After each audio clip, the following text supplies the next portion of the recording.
Entertainment, your one-stop channel, Assets Television. Well, hello and thank you for joining us once again on the program Economy in Focus.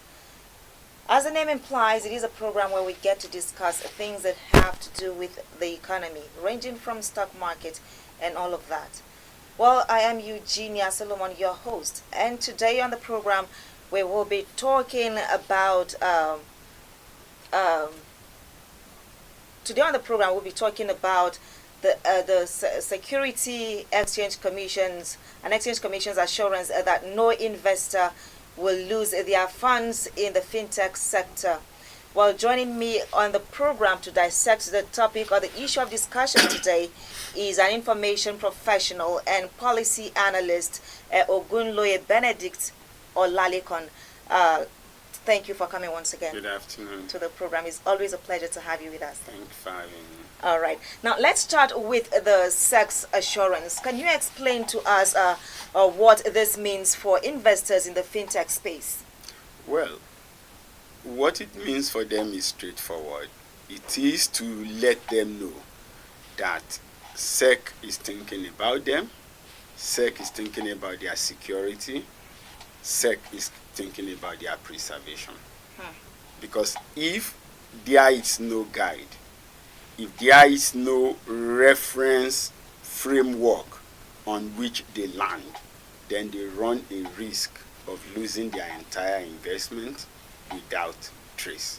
So with the SEC assurances saying, look, we are where you are in the market, we are where you are interested to be here, we are where you are investing, and we are concerned about your protection, we are concerned about your security.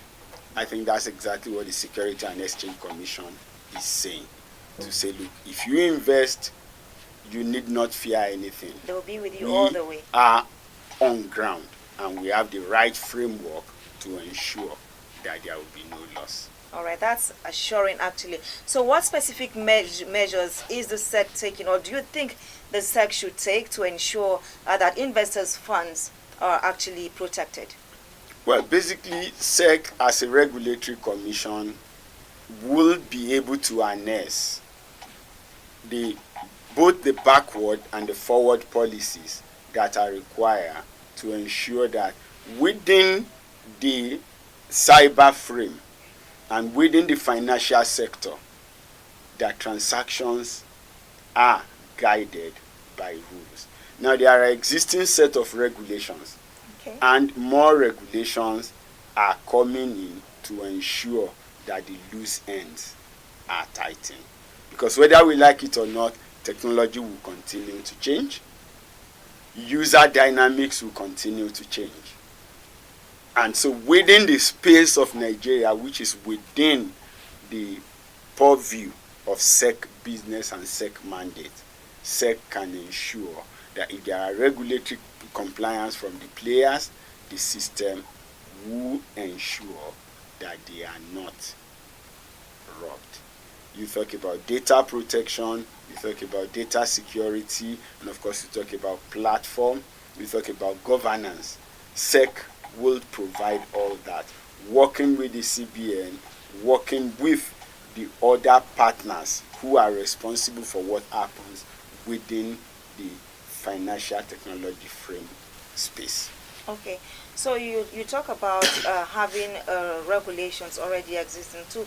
A layman out there who does not know of the regulations, do you have the idea of the regulations that are existing that you think the layman out there should know about?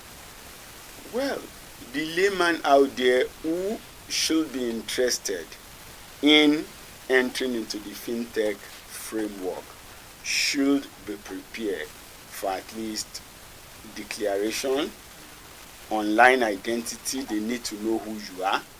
As it is today, when you say one of the major players, so to say, in the fintech that concerns the common man in the Nigerian space would be maybe OPay, MoneyPoint, and the likes. And of course the crypto farms. Now, if you are going to get into crypto, I'm sure that you would have necessarily have some measure of leverage, and you need to read about what you are getting involved with before you get into it. But I'm sure when those who have OP or Money Point account register, they possibly have used their BVN. The BVN, for instance, was created, we call it a biometric verification. Those data, those bank verification were made for the purpose of ensuring traceability, of ensuring identity within the platforms. Of course, there are other rules as it relates to money laundering, but I think that has to do more with that's action against money laundering. There are global rules that countries operate. And then when you get involved with crypto and you get involved with firms that are non-Nigerian domicile, you also know that you are exposing yourself to some measure of risk. Why? Because the regulations in Nigeria are possibly not the same as the regulation in Germany or France or even Benin Republic, yes, that is close to us. So when there is cross jurisdiction, you have to be aware or make yourself well informed of what jurisdiction is inherent in the clause of the agreement before you sign on to an online platform where money will be exchanged, where investment will be permanent. Okay, so let's talk about the impact on the fintech industry now. How do you think the SEC assurance will impact the fintech industry in Nigeria?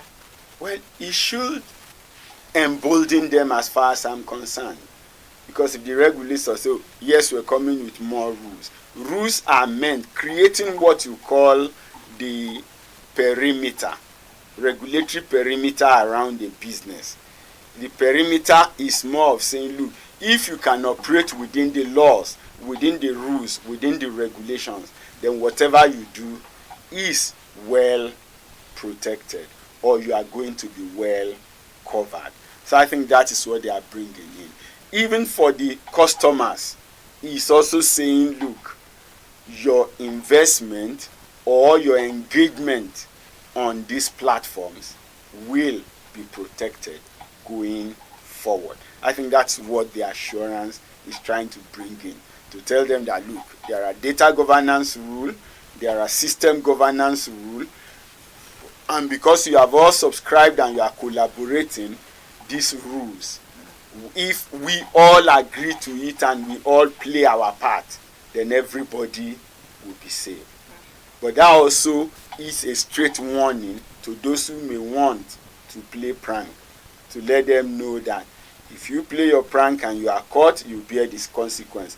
If you play your prank and you also lose, you bear the consequences. Either way, it is not the fault of the system, because the system is providing the framework, the space, and the rules for everybody to engage and engage fairly. All right.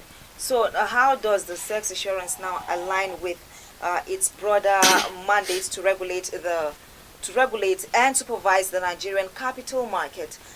And what are the implications for fintech companies operating in Nigeria? Well, the implication for now, first, their broad objective is regulate the capital market. Now, money coming in crypto or coming online and those other transactions actually have the capacity to make the capital market volatile. But those are the kind of money that you can decide, okay, I'm moving this money in, put it in this sector, and in 20 or 30 days, you want to move it out. That money would have traded, that money would have made gain, but that sudden withdrawal, both the sudden entry and the sudden withdrawal can have some measure of impact, which would be negative on the market. So on the overall, therefore, when you say you want to regulate what happens on those platforms, or you want people on those platforms to conform to rules so that nobody is losing anything, because the overall idea is to ensure that investors have confidence in trading within the Nigerian financial sector, exactly, whether as a physical person or as a technology person. So, what would you say are some of the potential risks involved or challenges associated with investing in the fintech space. How can investors mitigate these risks? Definitely, you look at risk from governance. If there is not sufficient governance, then you expect that there can be undercurrent that will endanger the investment in the sector. Of course, you also have to look at what we could call, that's of course, apart from the regulation, there is of course the system aspect, because it's technology, and so technology makes everybody vulnerable. Exactly. So if there is no proper data protection on the fintech platform, then everybody on the platform become exposed to one form of risk or the other. So definitely, one of the things that will need to be done, which is not only by SEC, which will involve other tech giants, which might need to involve the Data Protection Commission, which may involve some other software levels, which may involve financial intelligence unit of maybe of the nation. All of them have to be on the same space to ensure that when things happen in this space, they are bound, they are guided. The investors are not vulnerable, the customers are not vulnerable, because some of them are coming in there to trade in crypto, to trade in dollars, to trade in euro, some with other different platforms. But all you have is that there are local players also engaging with them. So you have to ensure that neither the users, the customers, are vulnerable. You protect the customers from vulnerabilities, you protect the investors from vulnerability, and of course you protect the system, so that if nobody is unduly exposed, if everyone gets some measure of protection from governance, from data, from privacy, then you discover that it becomes possible for the system to run and for it to be a win-win. All right. To everybody. All right. So do you think there's need for investor education and awareness? Definitely, there is a need for that. You don't even have to say that. Anybody investing, they say investigate before you invest. You need to have a knowledge of the market. You need to have a knowledge of the system. You need to have a knowledge of the gaps. You need to have a knowledge of the risk before you begin to before you get involved. Otherwise, if you get involved without those knowledge and you are now coming to know what you should know before, after, you might have already engaged yourself in some needless risk.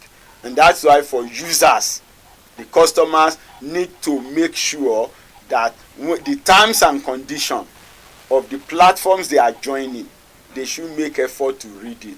Don't just click accept without knowing what it says, especially within the fintech space, whether as a startup or as an existing business. Well, let's take a pause here for a quick breather. Well, the program Economy in Focus will continue shortly after the break. Stay glued. Welcome to Asset Television, your best station for news, politics, business, sports and entertainment. Your one-stop channel, Asset Television. Welcome back from that break.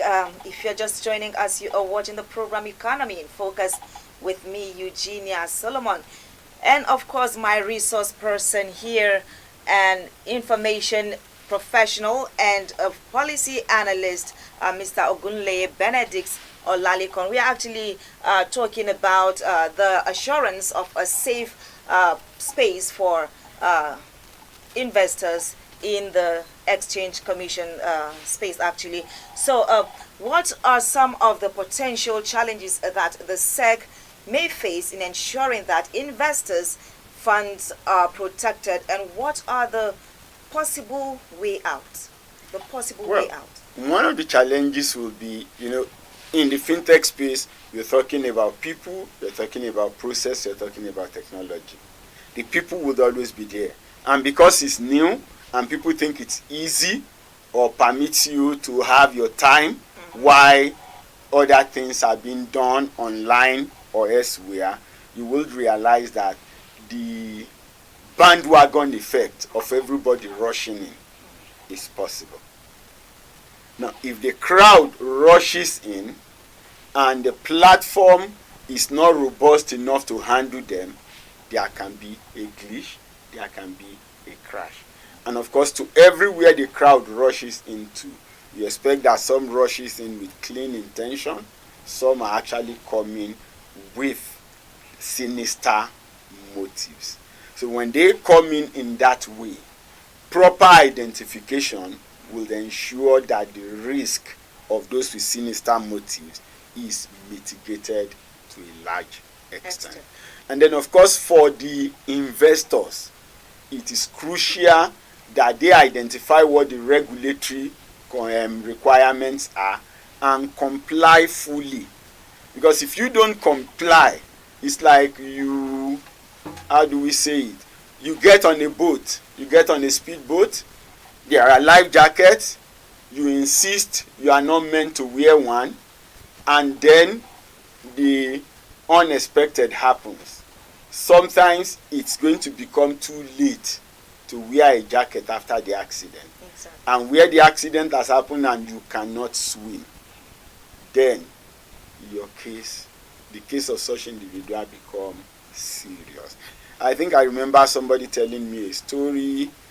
I think it was an evangelist, or what do you call them now? There's a name they call them, one of the apologetics. He said he saw a plain scenario where the hostess told everybody, wear your seatbelt. And then he said Muhammad Ali was in the plane and looked at the air hostess and said he's a Superman. Superman need no seatbelt. And that the lady looked back at him, eyeball to eyeball, and said, Superman need no airplane. That anybody that is in the airplane is not a Superman. So I think that if we bring that to this realm, you know that as a fintech investor, as a company that wants to be a player in the fintech space, you need to comply with the basic laws and the rules of the regulators. And then, of course, within the fintech world, each time you hear any country saying, oh, we will do regulation, one of the things they also quickly sit down to do, that's when some of them remember that they need technology savvy lawyers, because they also need a legal team that can study existing agreements, existing framework. Of course, some of their tradings, like we said, are across jurisdiction. So they need people who can show an understanding of the local law in Nigeria compared with the laws in the other nations where they operate, so that in the end they are not running at cross purposes and they are not losing either at their home front or here in Nigeria. Okay. So in what way then will the SEC collaborate with other regulatory agencies such as the Central Bank of Nigeria to ensure that fintech companies operate in a transparent and accountable manner? Well, the truth is that right now, I think that we have platforms that encourages transparency, except anybody decide to cut corners. So you see, between the NFIU, the CBN, even the commercial banks and SEC, I think they have a cross-platform where such decision and where monitoring do happen. So there are continuous monitoring of financial transactions in Nigeria, especially in the cyber, over their networks. So these things are known. These things can be flagged. But however, if there are now organizations that choose to operate outside, like we said, the regulatory parameter, because you have set the boundaries, you have set the rules. If you want to do this, this is how you go about it. If you want to do that, this is how you go about it. But where you now have companies who, for whatever reasons, decides to bypass those processes, then what the new system is trying to say is, if the unexpected happens, you are on your own. And I'm sure that with time there would also be sanctions to say that if you are found risking your own life, if you attempt to commit suicide, is a crime and is punishable by the law. So if you are caught trying to do things that can endanger you and your clients, of course, you are liable to be punished. All right. So what recommendations then do you have for investors who are considering investing in the fintech space? This is actually kind of a close remark for you to just talk to the audience about the fintech space. Well, for me, I think the fintech space as we have it is safe, provided you engage with it with the right understanding of what your rules and responsibilities are. And I think it's a space where whether you are a customer, whether you are a regulator, or whether you are an investor, we all need to ensure that the right things are done at the right time, and that regulatory requirements are necessarily seen not as fulfilling all righteousness, but as part of the process to ensure that everything will run properly. Smoothly as well. Well, a big thank you to our resource person and information professional and policy analyst Ogunle Benedict Olalikon for sharing your thoughts with us. Thank you so much for being part of the program today. You're welcome. And to you, our very wonderful audience, thank you so much for being part of the program. Don't forget to keep a date with us next week for another interesting, fresh episode of the program. Do well to follow us on all our social media platforms for more updates and programs. My name is Eugenia Solomon. Have a wonderful day.